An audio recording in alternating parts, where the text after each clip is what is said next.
الفاتحة.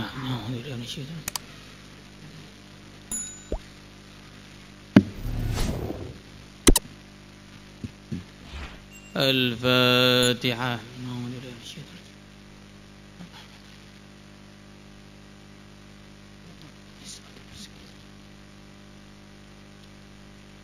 الفاتحة.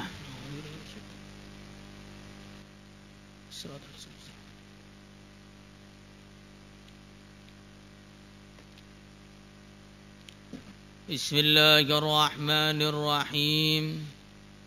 ثواب من شهد أن لا إله إلا الله وأن محمدا رسول الله صلى الله عليه وسلم.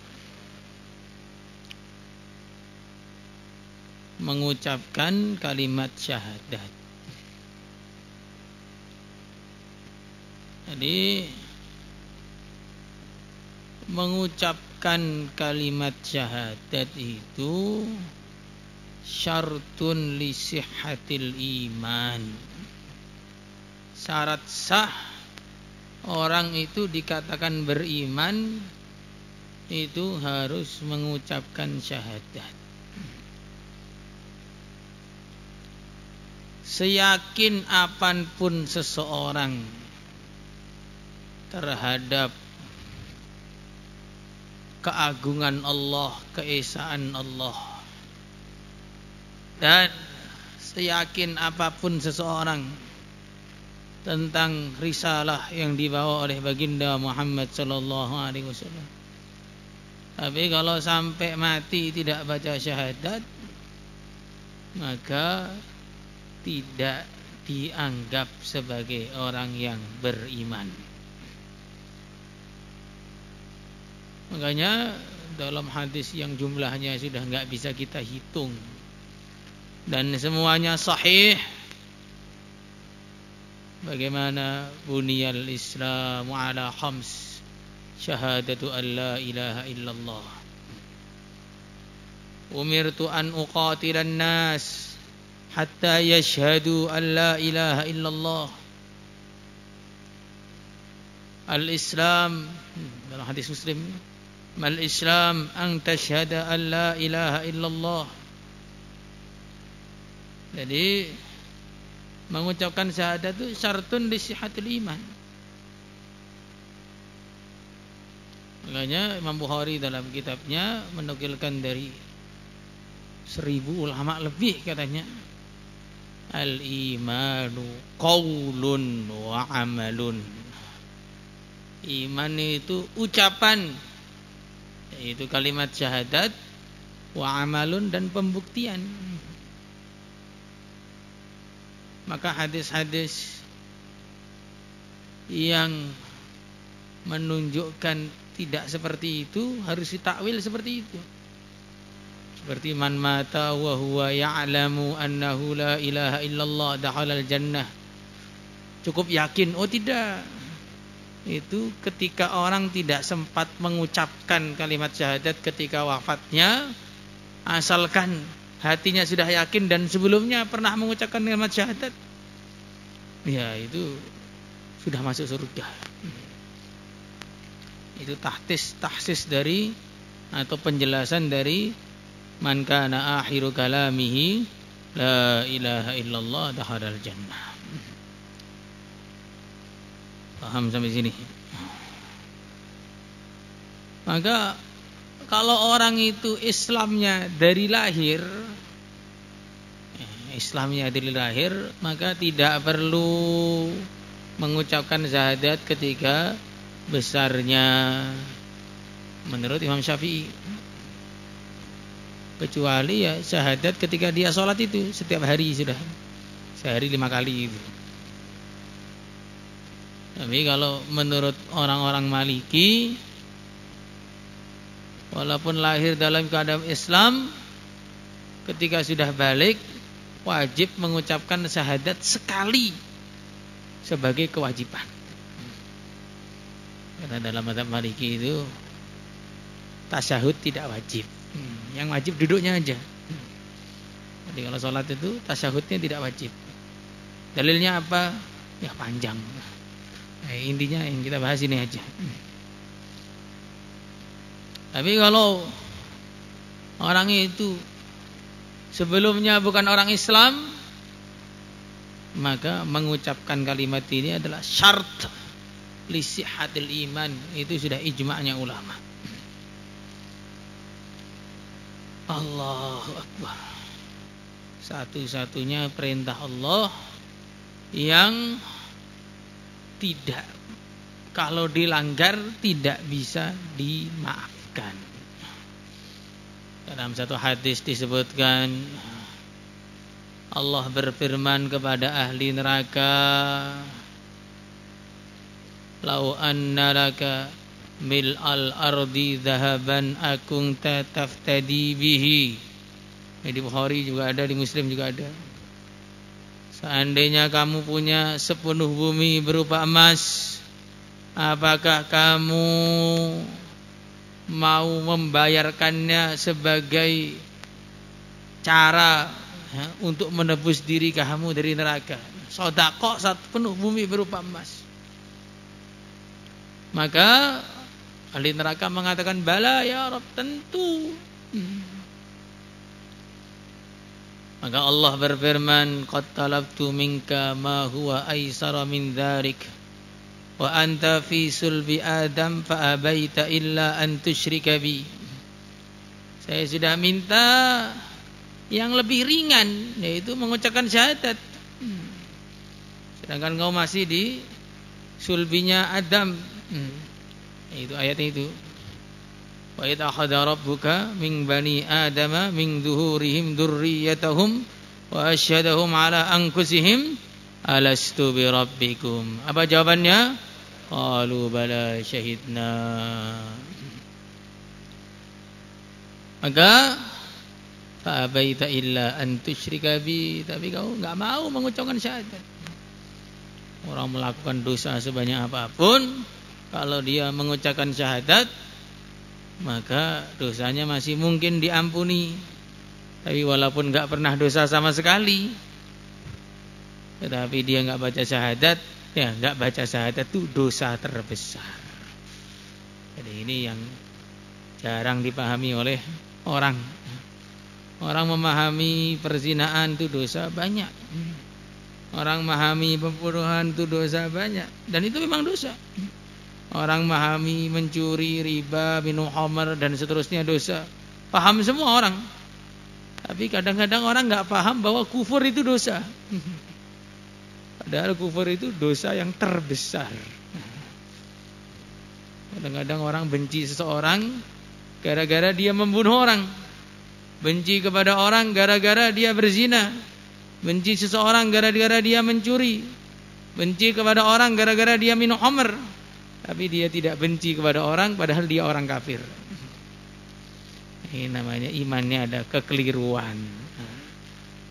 La tajidu qauman yu'minuna billahi wal yawmil akhir yuwadduna man haddallaha wa rasulahu walau kanu aba'ahum aw abna'ahum أو إخوانهم أو عشيرتهم أولئك كتب في قلوبهم الإيمان وأيدهم بروح منه ويدخلهم جنات.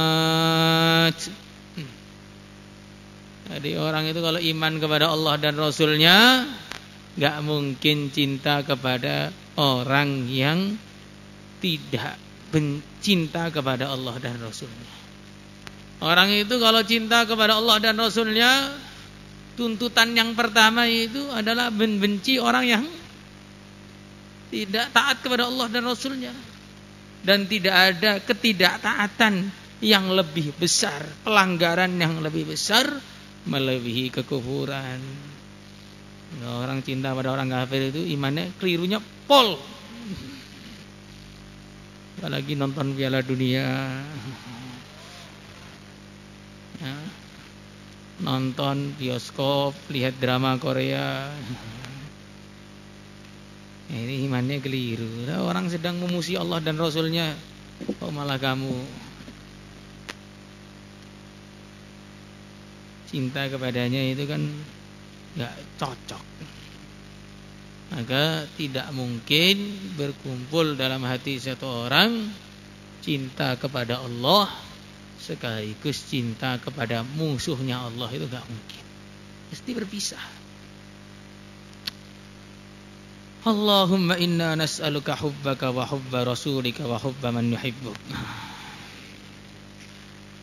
An Ubadah bin Samit radhiyallahu ta'ala anhu 'anil nabi sallallahu alaihi wa ala alihi wa sallam qala man syahida an la ilaha illallah, barang siapa bersaksi bahwa tidak ada Tuhan selain Allah, wahdahu, hanya Allah, la syarikalah, tidak ada sekutu baginya. Jadi yakin kepada Allah belum cukup, yakin kepada Allah dan yang lain itu bukan Tuhan. Orang Mekah itu kan dia juga yakin kepada Allah, tetapi dia menganggap yang lain juga Tuhan. Itu bermasalah. Makanya di Quran bagaimana diulang-ulang dalam banyak ayat tuh. Wala in sa'altahum man khalaqas samawati wal arda layakulunna Allah. Kalau kamu tanya wahai Muhammad kepada orang-orang Mekah, siapa yang menciptakan langit dan bumi, layakulunna Allah. Semua sepakat yang menciptakan Allah itu sepakat. Fa'anna yu'fakun. Tapi bagaimana mereka kok diselewengkan? Habis yakin Tuhannya Allah, Lata dan Uzza jadi Tuhan juga. Bahkan orang kafir zaman dulu itu saking bodohnya, saking tololnya, ya dulu sekarang sama aja. Itu kalau pergi kemana-mana membawa 3 batu. 1 batu untuk masak, 1 batu untuk membunuh anak, 1 batu untuk disembah. Kok di tengah jalan ketemu batu yang lebih bagus, Tuhannya dibuang, ganti Tuhan baru. Ini bukan mencari teman baru, Tuhan baru. Nah, kalau di sepanjang jalan nggak ada batu yang bagus sama sekali, bagaimana? Nah, nanti dia kumpulkan pasir, ditumpuk, datangkan untanya, suruh kencing, setelah kencing resmi jadi Tuhan. Nah, jadi tumpukan pasir yang dikencingi unta itu jadi Tuhan. Jadi belum jadi Tuhan kalau belum dikencingi unta. Tuhan apa yang begini itu? Tapi ada yang lebih bodoh dari mereka, yaitu orang yang menganggap dunia ini gak ada Tuhannya. Ini lebih bodoh lagi. Orang-orang yang ateis. Nah, kalau ditanya, semua terjadi kebetulan. Nah, semuanya terjadi kebetulan. Kenapa ada matahari? Kebetulan. Kok gak hancur-hancur kalau kebetulan? Maka zaman dulu ada orang yang dia ini ateis akut. Dia mendebat semua orang-orang Islam pada waktu itu. Diceritakan oleh Syekh Zaid Mabruk. Nah, beliau mengatakan, ulama Jazair itu menukilkan cerita itu. Maka dia menantang debat Imam Abu Hanifah. Orang ateis itu intinya kepahamannya ya bahwa semua itu kebetulan. Menantang debat Imam Abu Hanifah di samping sungai besar, ya, mungkin Tigris atau Dijlah, ya, salah satu sungai di Baghdad sana. Maka semua orang sudah kumpul semua nunggu ini perdebatan Imam Abu Hanifah dengan orang ateis. Maka ditunggu Imam Abu Hanifah nggak datang. Orang ateis sudah merasa sombong. Itu lihat tuh, Abu Hanifah nggak berani debat sama aku. Makanya dia terlambat. Setelah dia hampir capek, hampir bubar, tiba-tiba Imam Abu Hanifah datang naik sampan dari seberang sungai. Maka orang tadi bertanya, kenapa kamu kok terlambat? Gak berani kamu debat dengan saya? Enggak, saya berani. Cuman tadi itu kapal habis di seberang sungai itu habis kapalnya. Saya nunggu, kenapa kok nggak ada kapal yang datang? Maka tengah-tengah nunggu itu ada angin besar. Kebetulan angin itu menjatuhkan satu pohon. Kebetulan pohonnya itu langsung terbelah menjadi dua. Kebetulan ada layar itu yang nancep tiba-tiba. Kemudian ada paku-paku itu yang bergerak. Kebetulan itu jadi kapal ini. Maka orang atas itu marah. Mana ada kapal terjadi kebetulan? Ya selesai sudah. Kalau kapal yang begitu kecil saja tidak mungkin terciptakan dengan kebetulan, bagaimana alam semesta dengan segala aturannya terciptakan dengan kebetulan? Ya nggak bisa, nggak mungkin terjadi kebetulan, itu nggak mungkin. Makanya seorang ulama mengatakan, wa fi kulli syai'in lahu ayatun tadullu ala annahu wahidu. Dalam segala sesuatu ada tanda-tanda menunjukkan bahwa Sang Pencipta adalah Maha Esa dan Maha Kuasa.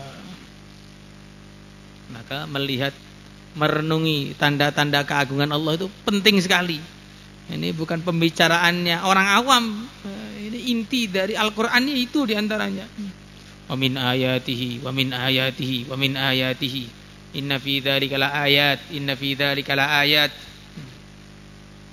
Makanya dulu diceritakan oleh Ibnu Katsir dalam tafsirnya. Pada zaman dulu Bani Israel itu setiap ibadah 30 tahun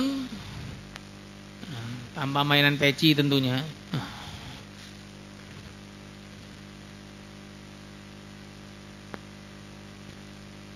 Ibadah 30 tahun, maka dia itu selalu akan punya keramat khusus.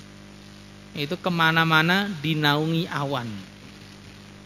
Jadi seperti mukjizatnya para nabi. Mana-mana dinaungi awan. Maka ada salah satu orang itu ibadah full 30 tahun. Ternyata tidak ada awan yang menaungi dia. Akhirnya dia mengadu kepada ibunya, datang ke rumah ibunya. Awan gak ada di atas kepalanya, ibunya ada awannya itu. Ibunya lebih kondang. Maka bilang, Bu, saya ini udah genep 30 tahun nih ibadah. Kok tidak ada awan yang menaungi kepala saya? Maka ibunya bilang, mungkin selama 30 tahun nih kamu pernah maksiat. Oh tidak pernah maksiat. Mungkin kamu pernah ingin maksiat. Oh tidak, saya tidak pernah ingin maksiat. Makanya ibunya bilang, mungkin kamu pernah melihat ke langit, tetapi kamu tidak memikirkan tanda-tanda keagungan Allah di situ. Maka orangnya bilang, iya saya pernah sekali itu melihat ke langit, gak ingat tanda-tanda keagungan Allah. Makanya ibunya bilang, gara-gara kamu lihat langit, gak ingat tanda-tanda keagungan Allah, Allah cabut kerabat kamu. Nah, makanya kadang-kadang kita ini kok gak ada keramatnya sama sekali. Tiap hari ngelamun di gerbang 4. Akhirnya hilang keramatnya itu. Cuma ngelamun saja, nggak melihat bagaimana berapa banyak tanda-tanda keagungan Allah yang ada. La ilaha illallah. Itu dari pohon-pohon, dari turunnya air dan sebagainya.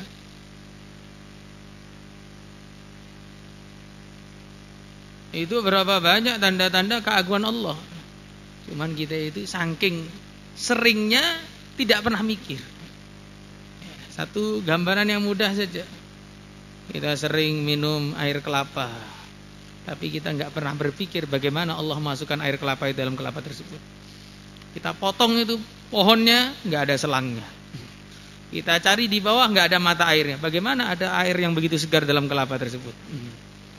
Nggak ada orang yang berpikir. Nah, sibuk gini aja.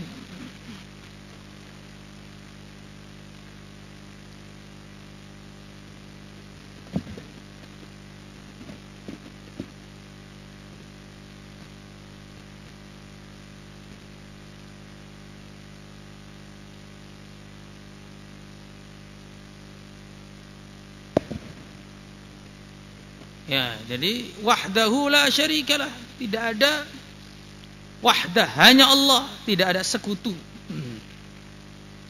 Makanya Jangan sampai kita itu merasa ada Tuhan selain Allah. Bahaya betul. Antara doa yang diajarikan oleh Sayyidina Ibnu Mas'ud, Allahumma inni as'aluka imanan la yartad. Ya Allah, aku minta kepada Engkau iman yang tidak ada murtadnya. Wa anna Muhammadan abduhu wa rasuluh.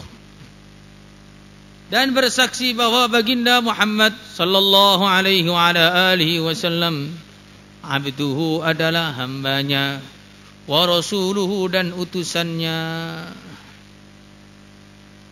Bukti kenabian Nabi apa? Banyak sekali. Ya. Maka ada orang itu datang kepada Nabi sallallahu alaihi wa ala alihi wasallam. Arabi, saya pengen diajak masuk Islam, disebutkan dalam riwayat Darimi kalau tidak salah. Saya ajak kau masuk Islam, apa buktinya?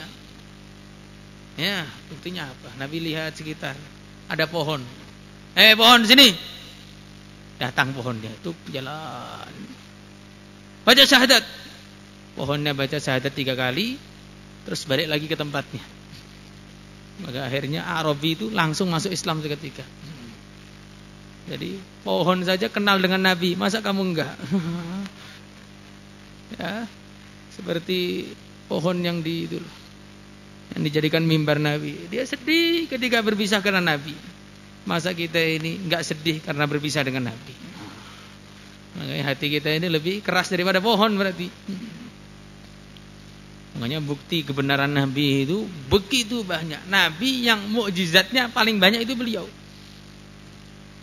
Kalau pengen baca mukjizatnya Nabi ya baca di Dalailun Nubuwah karya Imam Baihaqi 10 jilid. Semua mukjizat tuh dari A sampai Z ada semua. Enggak ada Z sih. Dalam bahasa Arab juga enggak ada A, enggak ada Z masalahnya. Ya, dari alif sampai ya. Nah, itu mesti ada huruf itu di situ itu. Jadi mukjizatnya Nabi begitu banyak sekali. Makanya orang kalau menganggap Nabi itu bohong, itu saking bodohnya dia. Wa anna Isa abdullahi wa rasuluhu. Dan Nabi Isa adalah hamba Allah dan utusannya. Wa kalimatuhu dan bukti keagungan Allah. Misal lahir tanpa ayah. Alqaha, Allah meniupkan kalimat tersebut ila Maryam, kepada Sayyidah Maryam, wa ruhun min, dan roh dari Allah. Bukan bagian dari Allah yang terpisah ya, bukan. Wal jannatu dan wal jannata, dan bersaksi bahwasanya surga hakun adalah hak, wan nara dan neraka hakun adalah hak. Ini namanya keimanan tuh begitu. Keimanan itu kepada perkara yang belum kelihatan. Iman itu yakin kepada berita, itu namanya iman. Kalau nunggu lihat dulu baru percaya, itu bukan iman lagi. Ada orang yang bilang, saya minta bukti surga, saya minta bukti neraka. Ya nanti kita buktikan. Kalau kamu sudah masuk neraka kita buktikan. Ya. Tapi sebenarnya salah satu ulama itu membuat satu penjelasan. Apa penjelasan yang beliau katakan? Beliau mengatakan, ketika kita melihat ada air, apa yang kita pahami? Kita pahami bahwa ada sumber air. Ketika kita melihat ada emas, apa yang kita pahami? Ada sumber emas. Dunia ini ada enaknya, ada enggak enaknya. Enggak ada enak saja, enggak ada enggak enak saja. Maka dari sini kita bisa memahami ada satu tempat yang hanya enak saja sumber kenikmatan di dunia ini, dan ada satu tempat yang hanya enggak enak saja sumber keenggak-enakan di dunia ini. Dan agama menjelaskan tempat yang enak saja itu adalah surga, yang enggak enak saja itu adalah neraka. Itu. Tapi kalau orang itu memang jatahnya neraka, ya tetap ngengkel. Mana belum lihat? Ya nanti kalau sudah masuk tahu, tapi enggak bisa keluar. Na'udzubillahi minan nar. Nah, ini kalau orang yang enggak paham ya kita katakan begitu, tapi kalau kita enggak seperti itu. Seorang ulama, beliau mengatakan kepada muridnya, tadi malam saya lihat surga dan neraka. Maka muridnya bertanya, bagaimana caranya sedangkan kau masih di dunia?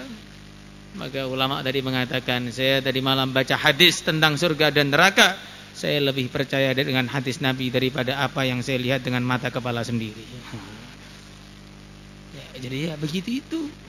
Kalau nggak begitu ya bukan orang iman namanya. Iman itu percaya perkara yang ghaib. Alladzina yu'minuna bil ghaib. Lah inti dari perkara ghaib itu apa? Ya surga neraka itu intinya. Ya diteruskan azab kubur dan sebagainya. Ada sebagian orang Jawa yang sangat enggak punya otak. Apa yang dia katakan? Mana ada kubur?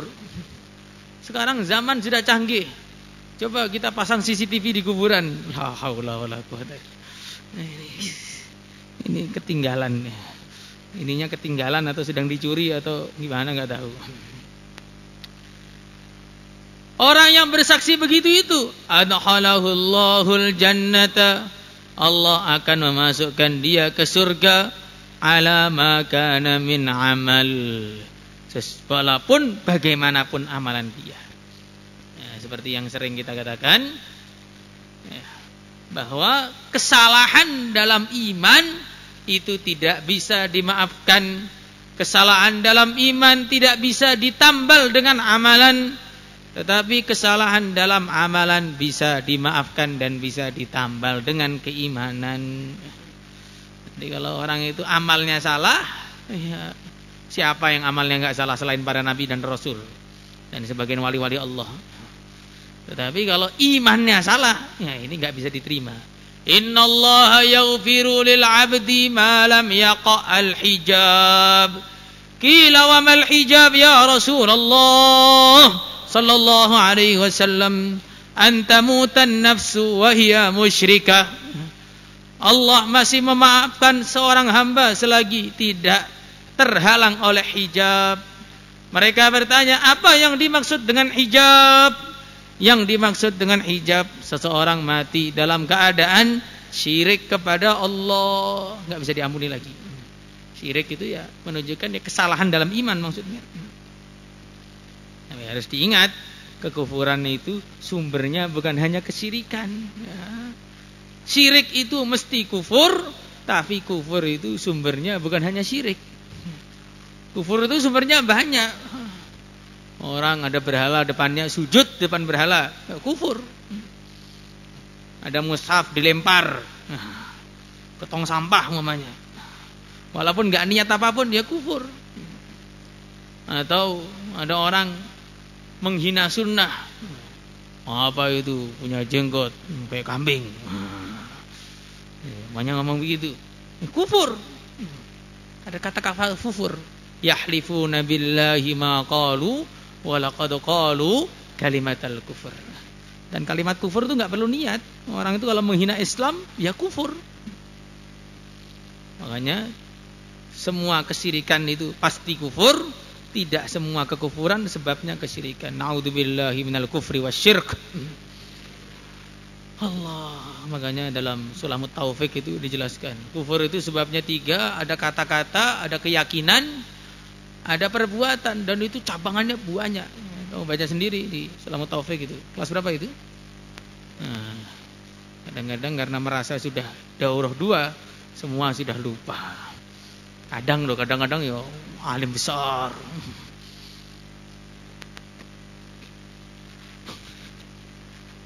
Wa fi riwayatin li Muslimin sami'tu Rasulullah sallallahu alaihi wa ala alihi wasallam yaqul man syahida an la ilaha illallah, siapa yang bersaksi yakin bahwa tidak ada Tuhan selain Allah, wa anna Muhammadan Rasulullah, dan bahwa Nabi Muhammad adalah utusan Allah, haramallahu alaihi nar, Allah mengharamkan baginya api neraka. Allahumma ja'alna minhum.